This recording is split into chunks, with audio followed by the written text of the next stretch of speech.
আব্দুর রাজ্জাক বিন ইউসুফ হাফেজাহুল্লাহ, খুব বড় মাপের একজন আলেম এবং একজন ভালো দায়ী। খুব স্পষ্টভাবে তিনি বক্তব্য রাখতে পারেন, আলহামদুলিল্লাহ। উনি বক্তব্যের মাঝখানে একটা কথা বলছেন, আমি কারোর বিরুদ্ধে নয়, বোঝানোর জন্য বলছি। উনি বলছেন জুম্মার দিনে 2 বার আজান দেওয়া বেদাত। বেদাত যে বলবে তার 14 গোষ্ঠী বেদাত। ওর তো ভাষা কেমন জানেন? বেদাত। আমাদের পশ্চিম বাংলার প্রখ্যাত একজন আলেম মতিউর রহমান মাদানী হাফেজাহুল্লাহ, উনি বক্তব্য রাখছেন যে এটা 2 আজান বেদাত বলা যাবে না। হযরত উসমানের থেকে এটা সহিভাবে প্রমাণ রয়েছে, তবে প্রয়োজনে দিতে পারে, অসুবিধা কিছু নেই। যদি প্রয়োজন হয় দিতে পারে, অসুবিধার কিছু নেই। তাহলে দুজনা সহি আকীদার আলেম, কথা দুরকম হলো না? হলো কি হলো না? হলো। তাহলে বলুন এবার, আপনি সাধারণ ফটিক, করিম, রহমান, রহিম, সাত্তার, ওই আপনার ফটিক চাচা, এরা এখন কি করবে? দুজনাই তো বাঁকা বাঁকা আলেম, হ্যাঁ? তাহলে এরা কি করবে? এখন এই সমস্যার সমাধান যদি করতে চান, একটা মাত্র রাস্তা আছে। রাস্তাটা আমি বলে দিয়ে বক্তব্যটা শুরু করছি। এটা আমি অনেক জায়গায় বলেছি, তারপরেও বলি। আমি ডাক্তারখানাতে গেলাম, তা ডাক্তার আমাকে বলছে, মমতাজুল সাহেব, আপনার যে রোগ হয়েছে এটা যদি আপনি সারাতে চান তাহলে আপনাকে খাঁটি দুধ পান করতে হবে 1 কেজি করে প্রতিদিন। তা আমি খাঁটি দুধ একটা গোয়ালাকে বললাম, গোয়ালা 50 টাকা কেজি নিচ্ছে, 1 কেজি করে দুধ দিচ্ছে। আর আমার স্ত্রী মানে চুলাতে দুধটাকে ফুটিয়ে রাখছে। দুধ ফুটানোর পরে যখন ঠান্ডা হয়ে যায়, আস্তে আস্তে উপরে সর জমে যায়, যায় না? 1 সপ্তাহ সর জমে যাচ্ছে, তারপরে দেখছি আর সর জমে না। তো আমার বউকে বলছে, কি ব্যাপার বলো তো, আগে সর জমছিল এখন সর জমে না। তখন আমার স্ত্রী বলছে, তাহলে গোয়ালা নিশ্চয় ভেজাল দিচ্ছে। তা গোয়ালাকে ধরেছি, তারপরের দিন হয়ে যায়, ভাই তোমার দুধে সর হচ্ছিল এখন হয় না কেন?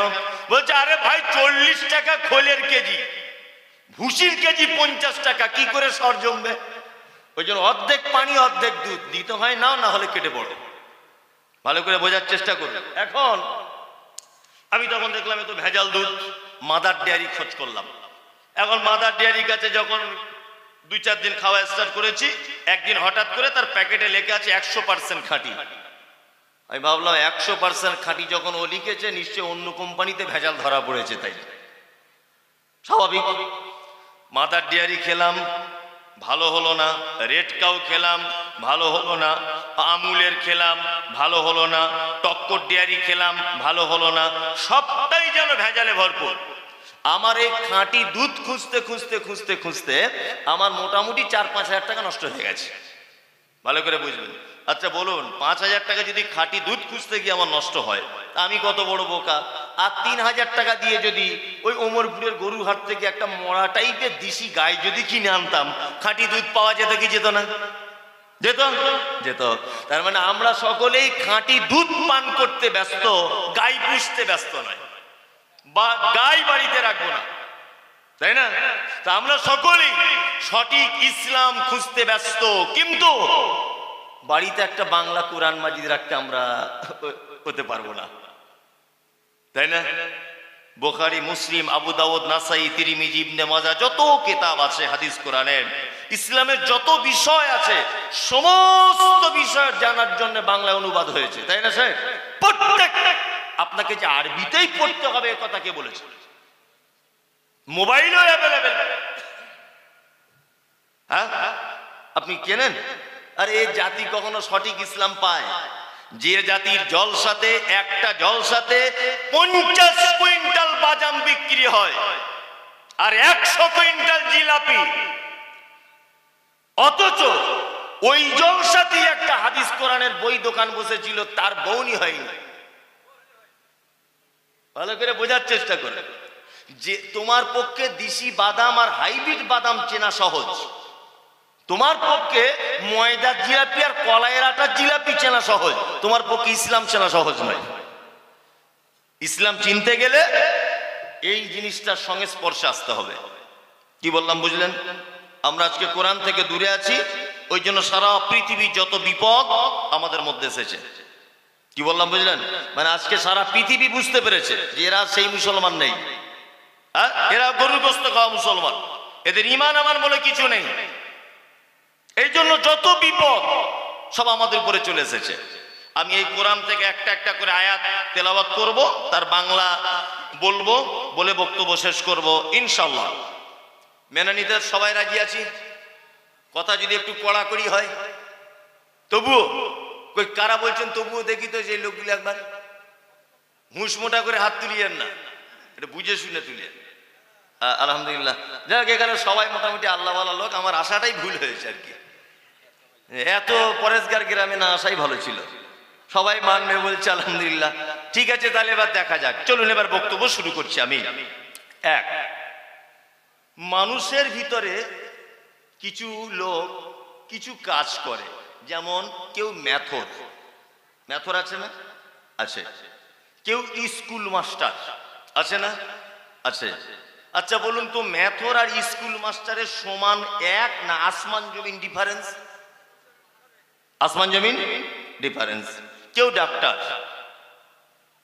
ডাক্তার অসুস্থ মানুষকে চিকিৎসা করে, আল্লাহ যদি বাঁচায় তাহলে বাঁচে, চিকিৎসার দায়িত্বটা ওর ডিপার্টমেন্টে থাকে, তাই না? এ একটা ভালো কাজ। আবার কেউ এই জলসা শুনতে এসেছিল এই গ্রামে, নিয়ে একজনের সাইকেল চুরি করে পালিয়েছে। আচ্ছা বলুন তো, ডাক্তার আর সাইকেল চোর দুজনের সম্মান এক না আলাদা? আলাদা। এবার প্রথম থেকে আবার বলছি, ম্যাথর, স্কুল মাস্টার, ডাক্তার, সাইকেল চোর, আচ্ছা বলুন এরা চারজনাই মানুষ না অন্য অন্য কোনো প্রাণী? হ্যাঁ, মানুষ, চারজনাই মানুষ, কিন্তু চারজনার কাজ আলাদা, ওই জন্যে সম্মান আলাদা। চোর ধরা পড়লে একদম গুপ গাঁক করে ঝাড়বে, দাঁত মাত সব ফেলে দিবে, তাই না? আর ডাক্তার 3টে গ্যাসের ওষুধ লিখে দিয়ে 600 টাকা ফি। আর বক্তা হলেই তো কোনো ব্যাপার নাই, 1.5 ঘন্টা 1 ঘন্টা বলে দিলে 20,000, মানে এরকম একটা ব্যাপার, তাই না? তার মানে এক একজন এক এক রকমের কাজ করে, সবাই আমরা মানুষ, মানুষ নয় মানুষ। আল্লাহ সুবহানাহু ওয়া তাআলা বলছেন হুদাল লিন্নাস, কোরআন অবতীর্ণ করা হয়েছে হিন্দু, মুসলিম, ইহুদি, হাঁড়ি, চুয়ার, চামার, বাগদি, ছুতর, মেতর, হানাফি, সাফি, মালিকি, হাম্বলি, দেওবন্দি, পাথর চাপড়ি, ঘুটিয়াবি, আজমিরি, কাশ্মীরি, তবলিগি, ফারাইজি। আল্লাহ কারু কথা বলছেন? আল্লাহ বলছে হুদাল লিন্নাস, মানুষের হেদায়েতের জন্য কিতাব এসেছে। তাহলে আমরা সবাই কি? হ্যাঁ, মানুষ, তাই না?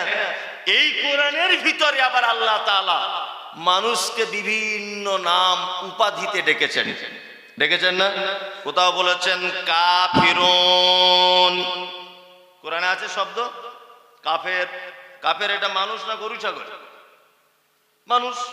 কোথাও আবার বলছে মুশরিকুন, এ মানুষ না ওর বাইরের কোনো প্রাণী? মানুষ। আবার কোথাও বলছেন মুনাফিকুন, আছে? মুমিনুন, আছে? আছে। সলিহিন, মুত্তাকিন, সব কিন্তু মানুষেরা, শুধু এক একজনের কাজের পরিবর্তনে একটা একটা উপাধি দেওয়া হয়েছে, তাই না?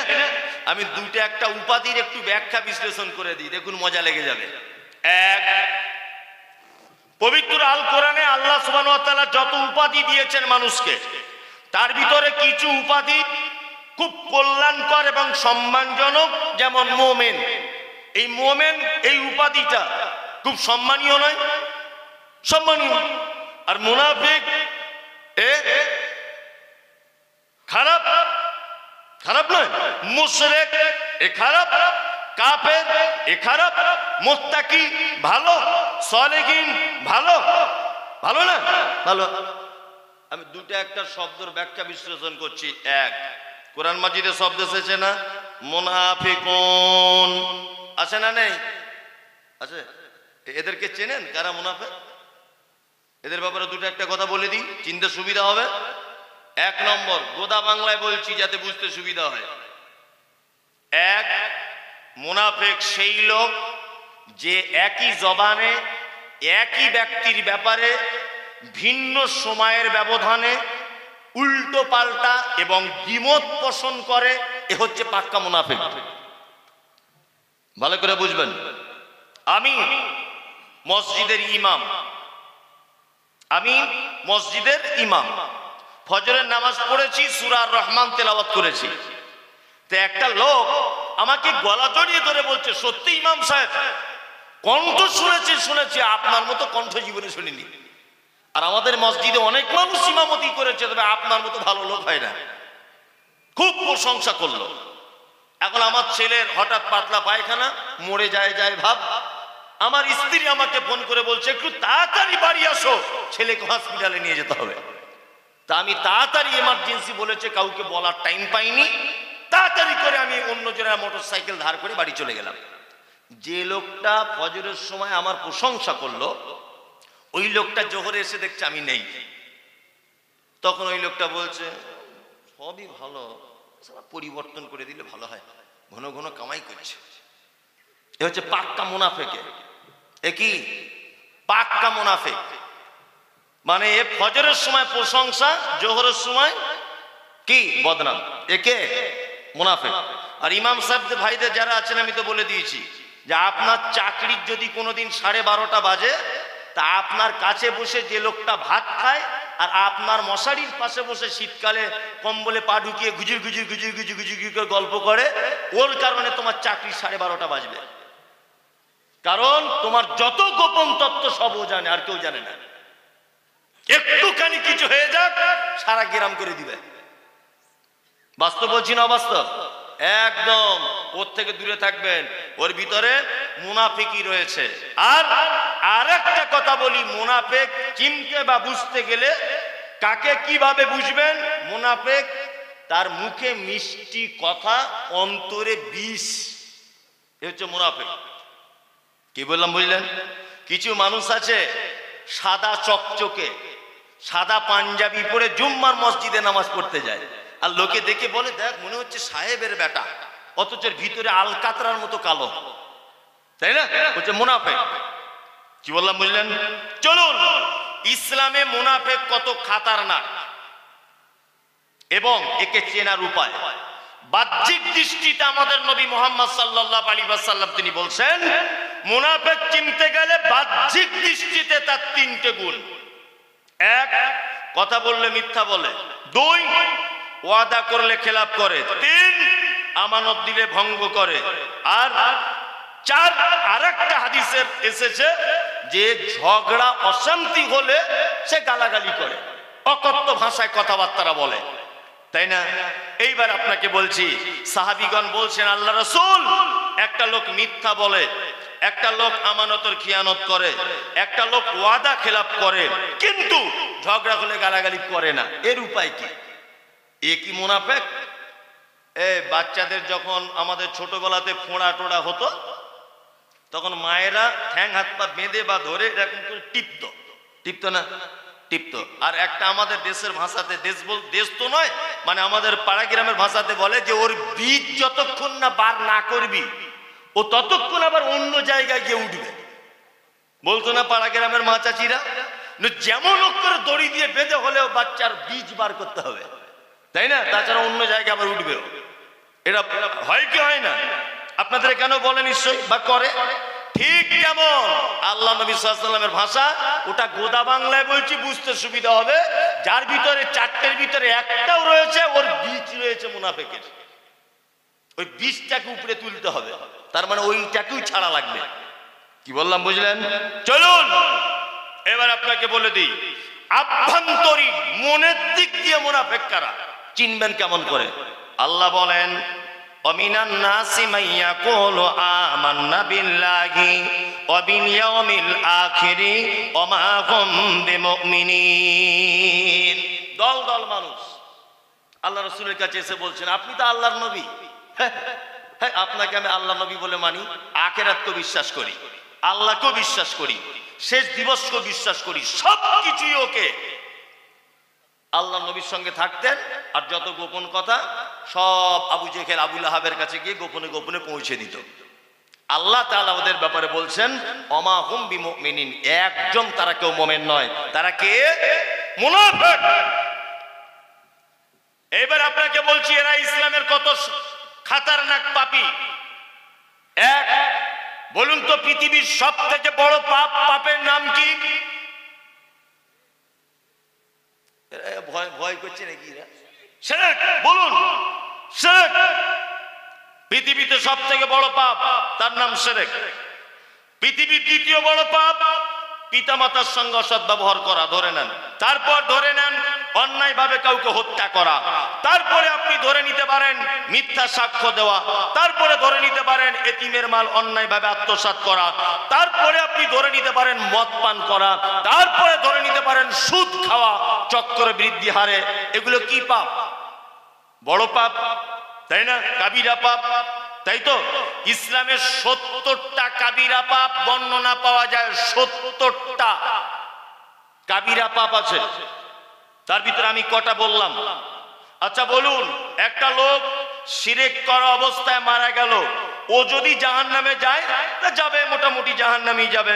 একটা লোক যদি তার সুদের টাকা খায় আর ও যদি ওই কারণেই জাহান্নামে যায় তা জাহান্নামে যাবে। জাহান্নামের কোথায় থাকবে বা কি করবে এটা আল্লাহ তাআলা বর্ণনা করেনি। কিন্তু আল্লাহ সুবহানাহু ওয়া তাআলা বলছেন ইন্নাল মুনাফিকিনা ফিদ দারকিল আসফালি মিনান নার। মুনাফিকরা এত নিকৃষ্ট পাপী যে তারা জাহান্নামের একেবারে নিম্ন স্তরে থাকবে। কিছু বুঝতে পারছেন? গোলাম হোসেন মাথায় ঢুকছে তো? তার মানে বোঝা যাচ্ছে সারা পৃথিবীতে সব থেকে জঘন্য ব্যক্তি এবং জঘন্য পাপী সে হচ্ছে মুনাফিক। তার একটা দৃষ্টান্ত পেশ করি। সারা পৃথিবীতে মুসলিমদের উপরে যত বিপর্যয় এসেছে, সমস্ত বিপর্যয়ের পিছনে এক শ্রেণীর মুনাফিকদের হাত ছিল না? ডাক্তার জাকির নায়েক নাম শুনেছেন? সারা ভারতবর্ষের একটা গর্ব, যাকে নিয়ে পৃথিবীর এমন কোন বিদ্যা নেই এই মুহূর্তে যে বিদ্যাটা ডাক্তার জাকির নায়েককে টপকে চলে যেতে পারে, এই মুহূর্তে নেই। এত বিদ্যা আল্লাহ সুবহানাহু ওয়া তাআলা ওকে দিয়েছেন। কি বললাম বুঝলেন? এই লোকটা এই দেশের মাটিতে বসবাস করতেন, বাড়ি মুম্বাই। আমি প্রথম যখন বক্তার জগতে আসি, ওয়াকাফ বোর্ড, ডাক্তার জাকির নায়েক, আপনার বাবরি মসজিদ, এইসব ব্যাপারে আমার অনেক কঠিন করে বক্তব্য দেওয়া আছে সোশ্যাল মিডিয়াতে, কখনো কেউ দেখে থাকতে পারেন। অনেক কঠিন করে তখন বক্তব্য দিতে খুব কঠিন করে বলতাম যে ডাক্তার জাকির নায়েককে তাড়িয়ে দিয়েছে এই অমিত শাহ, এই নরেন্দ্র মোদী, এই দিলীপ বাবু, এই এদের কারণে মনে হয় একে দেশ ছাড়া হতে হয়েছে। তারপরে বুঝে দেখলাম যে না, ঘর মে আগ লাগি হ্যায় ঘর হি কি চিরাগ সে। ডাক্তার জাকির নায়েককে দেশ ছাড়া করতে নরেন্দ্র মোদীর যত না অবদান, ডাক্তার জাকির নায়েককে দেশ ছাড়া করতে অমিত বাবুর যত না অবদান, ডাক্তার জাকির নায়েককে দেশ ছাড়া করতে দিলীপ বাবুর যতটা অবদান, তার থেকে বেশি অবদান নামধারী, দাড়িওয়ালা, টুপিওয়ালা, বড় পাঞ্জাবি, বড় পাকড়িওয়ালা কিছু নামধারী মুসলমান আলেম, সব থেকে বেশি দায়ী এদের। আজকে দেলোয়ার হোসেন সাইদি সারা ভারত বাংলাদেশের কোরআনের পাখি বলা হচ্ছে, লোকটাকে একদিনে দেশে ঢুকতে দেওয়া হয়নি। আব্দুর রাজ্জাক বিন ইউসুফ ইন্ডিয়ার ভিসা পাচ্ছেন না কেন? আব্দুর রাজ্জাক বিন ইউসুফ কারুর বইয়ের হাত ধরে টেনেছে? কারুর মেয়ের ওড়না ধরে টেনেছে? দেশদ্রোহী তিনি কেন আসতে পারছেন না? ভারতবর্ষের ভিসা পাচ্ছেন না কেন? এই হুজুরদের কারণে, এই বেদাতি হুজুরদের কারণে ঢুকতে পারছেন না। আল্লাহু আকবার। মুনাফিক কত ক্ষতি করেছে। এই সেই মুর্শিদাবাদ না আপনাদের নদীয়া, এটা কোন জায়গা? মুর্শিদাবাদ। এই তো আপনারা সেই সাংঘাতিক জেলার লোক, নবাব সিরাজউদ্দৌলা নাম শুনেছেন?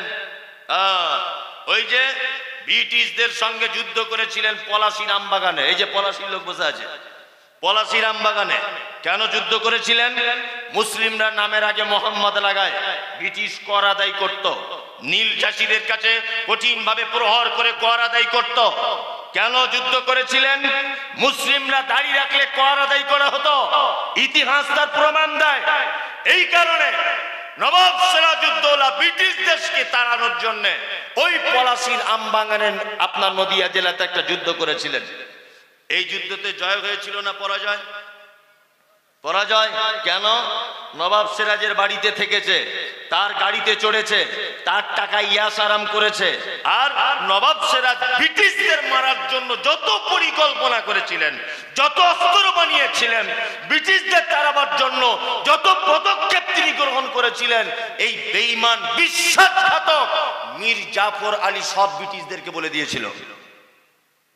কি বললাম বুঝলেন? এই হচ্ছে মুনাফিক। তার মানে প্রত্যেক জায়গাতে মুসলিমরা অপমানিত হয়েছে কিছু নামধারী মুনাফিকদের কারণে। কি বললাম বুঝলেন? আপনাকে একটা কথা বলে দিই, সেটা হচ্ছে এই মুনাফিক, তার থেকে দূরে থাকবেন।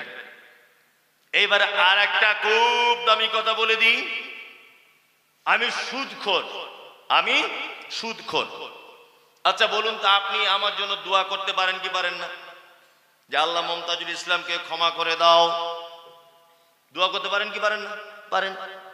আমি মদ পান করি, আপনি আমার জন্য দোয়া করতে পারেন কি পারেন না? পারি।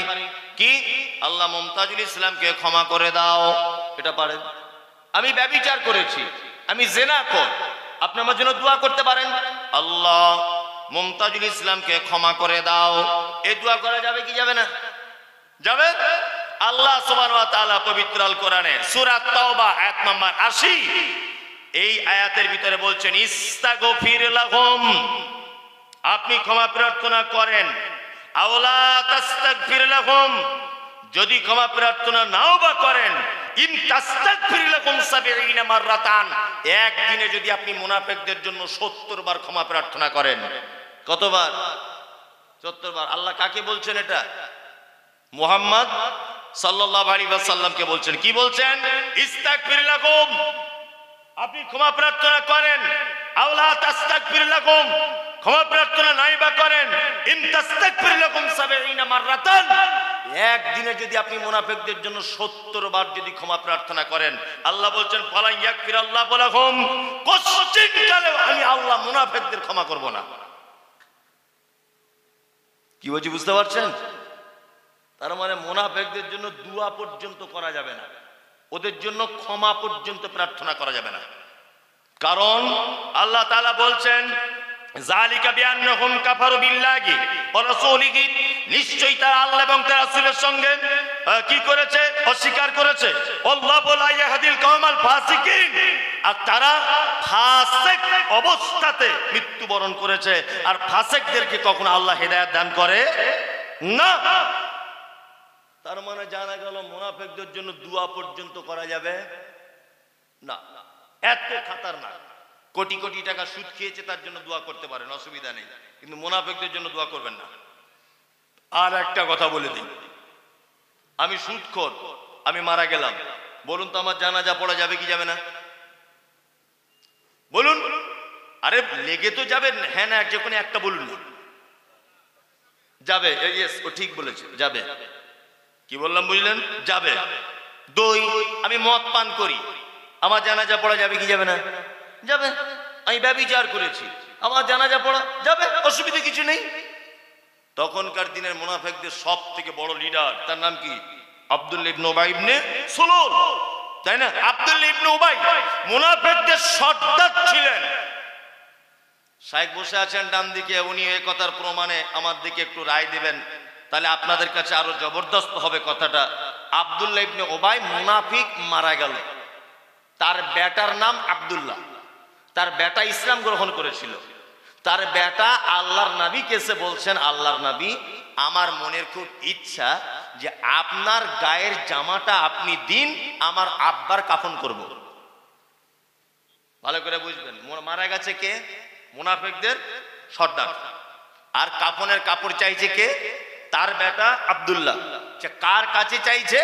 আল্লাহ নবী সাল্লাল্লাহু আলাইহি ওয়াসাল্লামের কাছে। তা আল্লাহ নবী সাল্লাল্লাহু আলাইহি ওয়াসাল্লাম জামাটা দিয়ে দিলেন, যাও নিয়ে যাও, তোমার আব্বার কাফন করো। তা ও জামাটা নিয়ে যাবার পরে আবার এসেছে, এসে বলছেন আল্লাহ রাসূল, আমি চাইছি আপনি আমার আব্বার জানাজাটা পড়ান। তাই তো, আপনি আমার আব্বার জানাজাটা পড়ান। আল্লাহ নবী সাল্লাল্লাহু আলাইহি ওয়াসাল্লাম জানাজার ব্যাপারে এবার উঠছেন এরকম করে। যখন উঠেছেন, হযরত ওমর পিছন দিক দিয়ে জামাটা টেনে ধরেছে, হযরত ওমর। তখন আল্লাহ রাসূল বলছেন, কি ব্যাপার ওমর এরকম? তো বলছে, আল্লাহ রাসূল, ও তো মুনাফিকদের সর্দার, আর আপনার মতো একজন নবী মুনাফিকের জানাজা পড়বেন, এ আবার কেমন কথা? তখন আল্লাহ রাসূল সাল্লাল্লাহু আলাইহি ওয়াসাল্লাম বলছেন, আমাকে ইখতিয়ার দেওয়া হয়েছে এবং এই ব্যাপারে আমার কাছে ওহী কিছু আসেনি। এই কথা যখন বললেন, তখন হযরত ওমর ভাবছেন, ইস, আমি বলেই তাহলে ঠকে গেলাম। লজ্জিত মনে করছেন, আল্লাহ মানা করছেন আর আমি ওমর সামান্য একটা মানুষ, আমি মানা করে দিলাম। আল্লাহু আকবার। আল্লাহ নবী সাল্লাল্লাহু আলাইহি ওয়াসাল্লাম জানাজার সালাত আদায় করলেন। কার? আব্দুল্লাহ ইবনে উবাই, অর্থাৎ মুনাফিকদের সর্দারদের। জানাজার পড়া শেষ, হযরত ওমর মনে মনে দুঃখ করছেন যে আমি তাহলে ভুল সিদ্ধান্ত নিলাম, জানাজা শেষ হয়ে গেল, এখনো পর্যন্ত ওহী নাযিল হলো না, কিছুই হলো না। সাথে সাথে হযরত ওমর যে পদক্ষেপ নিয়েছিলেন ওই ব্যাপারে আল্লাহ তাআলা ওহী নাযিল করছেন কি, ওয়ালা তুসাল্লি আলা আহাদিম মিনহুম মাতা আবাদা।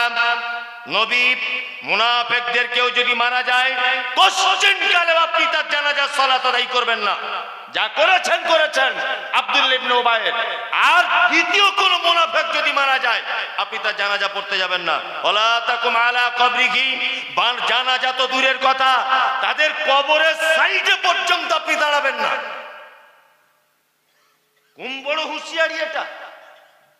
কোরআন নাজিল হয়েছে ওয়ালা তাকুম আলা কবরিহি, আপনি তার কবরের সাইডে পর্যন্ত দাঁড়াবেন না। আল্লাহু আকবার। আল্লাহ তাআলা তারপর আবার বলছেন ইন্নাকুম কাফারু, নিশ্চয়ই তারা অস্বীকার করেছে, বিল্লাহি, আল্লাহর সাথে, ওয়া রাসূলিহি, রাসূলের সাথে, ওয়া মাতু ওয়া হুম ফাসিকুন, এবং তারা মারা গেছে ফাসিক অবস্থায়। একটা কথা বলি, তার মানে পৃথিবীতে যত পাপী আছে সব থেকে নিকৃষ্ট পাপী সে হচ্ছে মুনাফিক। সব থেকে নিকৃষ্ট পাপী। ইসলামের যত ক্ষতি হয়েছে সব এই মুনাফিকদের কারণে। একটা আপনাকে ব্যাখ্যা করে বলে দিলাম, 11টা বেজেই গেল, আর আমাকে বলেছেন যে 11:30 পর্যন্ত, না 10টা বেজে গেল, 11টা পর্যন্ত হবে, তা আর 1 ঘন্টা আছে। এখন 4-5টা যদি লেগে যায় তাহলে টাইম বেশি হয়ে যাবে। ওই জন্য আর আমি দুটো একটা বলে দিই। কি বললাম বুঝলেন? আর একটা শব্দ এসেছে কোরআনে, ফা, আপনার মুশরিকুন আছে। মুশরিক, মুশরিক কাকে বলে জানেন? জানা আছে? না, মুশরিক যারা নেই, হিন্দু ও মুশরিক নয়, খ্রিস্টান মুশরিক নয়, ইহুদি মুশরিক নয়, হাঁড়ি চুয়ার চামার মেথর ছুতর যত আছে এরা কেউ মুশরিক নয়। মুশরিক আলাদা। কি বললাম বুঝলেন?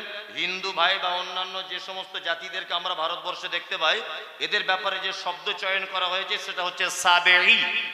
সাবেঈ হচ্ছে তারা যারা আল্লাহকে এক বলে বিশ্বাস করে, তারপরেও বিভিন্ন দেব দেবীর আলাদা আলাদা ক্ষমতা আছে এটা বিশ্বাস করে, এরা হচ্ছে সাবেঈ। একটা হিন্দু ভাইকে যদি বলেন খুব শীত পড়ছে ভাই, বলছে ভগবান দিচ্ছে তো কি করব, তার মানে ও জানে উপরে একজন ভগবান আছে। কি বললাম বুঝলেন না? হ্যাঁ, জানে। ছেলে মেয়ে কটা? বলছে উপরওয়ালা দিয়েছে একটা, তার মানে ও জানে উপরে একজন আছে, তাই না? ছেলেটা হলো, হওয়ার পরে ছেলেকে বলছে আজকে সরস্বতী পুজো, ভালো করে বুঝবেন। আজকে ওই আপনার কি বলে লোহা লাক্কুরে পুজো করো, ঠাকুরটার নাম কি? বিশ্বকর্মা পুজো। ছেলেকে বলে দিচ্ছে ভালো করে পুজো করবি, তার মানে ওর বাপের এটা দাবি যে লোহা লাক্কুরের ডিপার্টমেন্টে বিশ্বকর্মা আছে। এই আজকে সরস্বতী পুজো, সরস্বতী হচ্ছে বিদ্যার দেবী, তার মানে এর পুজো করলে তুই মাস্টার হতে পারবি, তুই প্রফেসর হতে পারবি, তুই ব্যারিস্টার হতে পারবি, তুই প্লেন চালাবি। তার মানে বিদ্যার ডিপার্টমেন্টটা সরস্বতীর কাছে আছে, তাই না? হিন্দু বাইরে দেখবেন পুকুরে স্নান করার সময়তে ওই যে এরকম করছে না, করে। তার মানে কি? তার মানে হিন্দু শাস্ত্রের এটা ধারণা যে পৃথিবীতে যত নারী পুরুষের আগমন সব গঙ্গা দেবীর সন্তান, মানে গঙ্গা দেবীর হাতেই হয়াত মহতের ডিপার্টমেন্টটা আছে। ওই জন্য ও বলে 70 বছর তো হয়ে গেল, গঙ্গা দেবী আর অন্তত 5টা বছর দাও, ডিপার্টমেন্টটা তোমার হাতেই আছে। এরা কি? এরা সাবেঈ। এরা কি? সাবেঈ। মুশরিক কারা? মুশরিক, মুশরিক আমাদের ভিতরে এবার আপনাকে বার করে দিচ্ছি মুশরিক কারা। এক, আবু জেহেলকে বলা হচ্ছে বলো দিন এবং রাতের বিবর্তনের মালিক কে? বলছে আল্লাহ। সুস্থতা ও সুস্থতার মালিক কে? আল্লাহ। খেতে দেওয়ার মালিক কে? আল্লাহ। আচ্ছা আচ্ছা আচ্ছা, সবই আল্লাহ। বলছে হ্যাঁ। আবু জেহেল জানতো রাত এবং দিনের বিবর্তনের মালিক আল্লাহ, সুস্থতা ও সুস্থতার মালিক আল্লাহ, খেতে দেওয়ার মালিক আল্লাহ, সব কিছুর মালিক আল্লাহ।